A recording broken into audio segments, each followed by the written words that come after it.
여러분 안녕하세요. 반갑습니다. 마음회복TV입니다.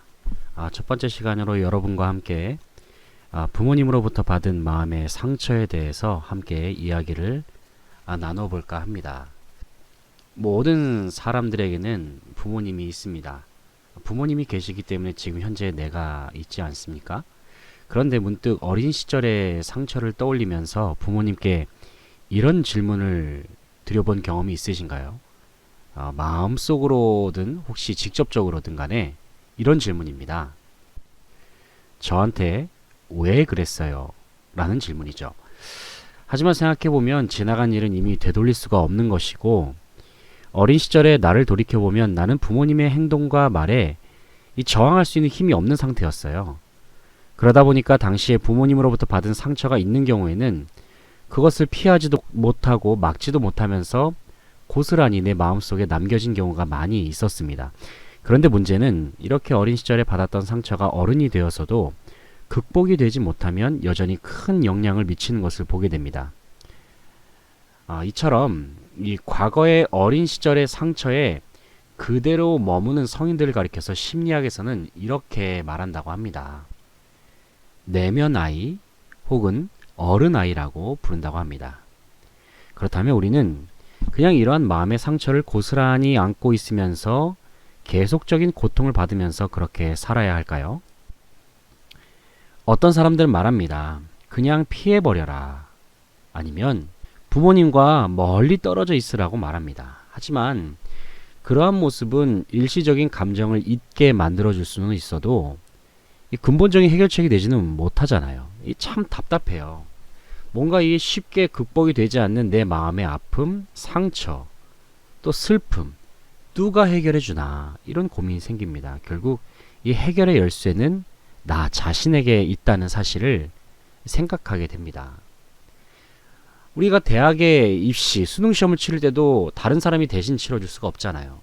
또 운전면허 시험을 또 치른다고 할 때에도 다른 사람이 대신 시험을 쳐줄 수가 없듯이 결국에 나의 내면의 문제는 결국 나 자신이 풀어가야 한다는 것입니다.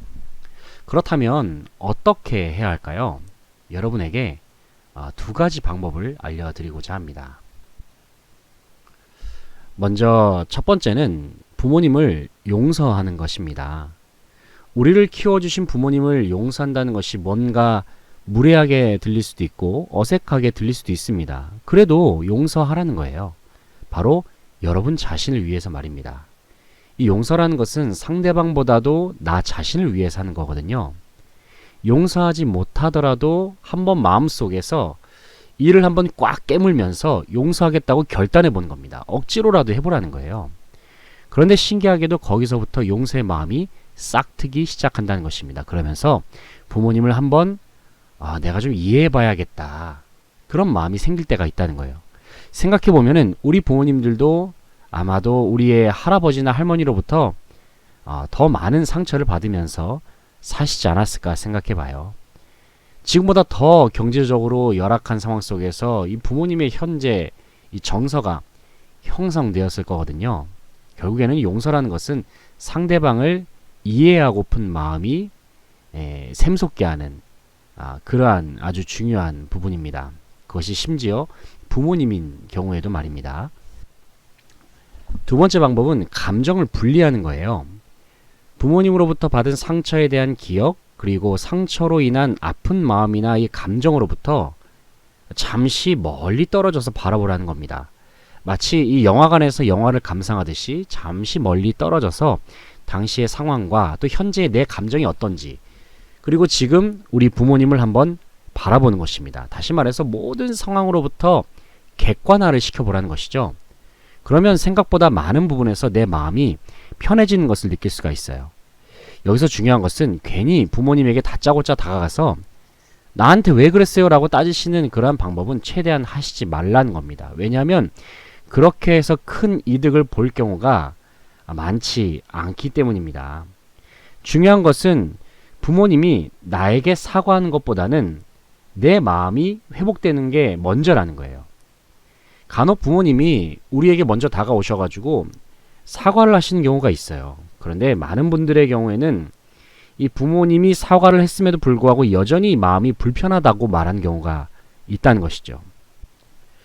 그럴 때에는 부모님으로부터 받은 어린 시절의 상처로 인해서 내가 나 자신을 비난하고 있는 것은 아닌지 생각해 봐야 합니다. 내 마음속에 자리 잡고 있는 무의식적인 비난의 소리, 비판적인 태도가 있는지를 찾아내고 자각하는 것이 중요하다는 겁니다. 그리고 현재의 나를 있는 모습 그대로 인정해 주어야 한다는 것입니다. 그리고 어린 시절에 들어왔던 이 부모님으로부터 받은 비난의 소리 대신에 축복의 말씀을 나에게 던져주는 거예요. 넌 참 좋은 사람이야. 넌 참 괜찮은 사람이야. 넌 잘 될 거야. 계속해서 자기 자신에게 말해주는 겁니다. 어쩌면요, 어른이 된 지금에도 우리 부모님은 여전히 나에게 상처를 주는 부모님일 수도 있습니다. 그렇다 하더라도 우리는 계속해서 자기 자신에게 메시지를 들려주는 거예요. 넌 참 좋은 사람이야. 넌 참 괜찮은 사람이야. 넌 잘 될 거야. 그리고 나 자신을 지켜내기 위해서 용서하고 모든 상황과 감정으로부터 나 자신을 분리시키면서 객관화를 해보는 겁니다. 물론 우리의 마음의 내면의 상처는 완전히 극복이 될 수도 있고 아마 나이가 들어서도 여전히 남아있는 경우도 있을 것입니다. 그런데 여러분에게 꼭 드리고 싶은 말씀은 이거예요. 너무 완벽하게 극복하려고 시도하지 말라는 겁니다. 부족하다 할지라도 점점 좋아지는 것으로 인해서 감사하고 또 감사해 보세요. 그러면 그 다음 날에는 더 좋은 일이 여러분 앞에 펼쳐지게 될 것입니다. 여러분 힘내세요. 지금까지 마음회복TV였습니다.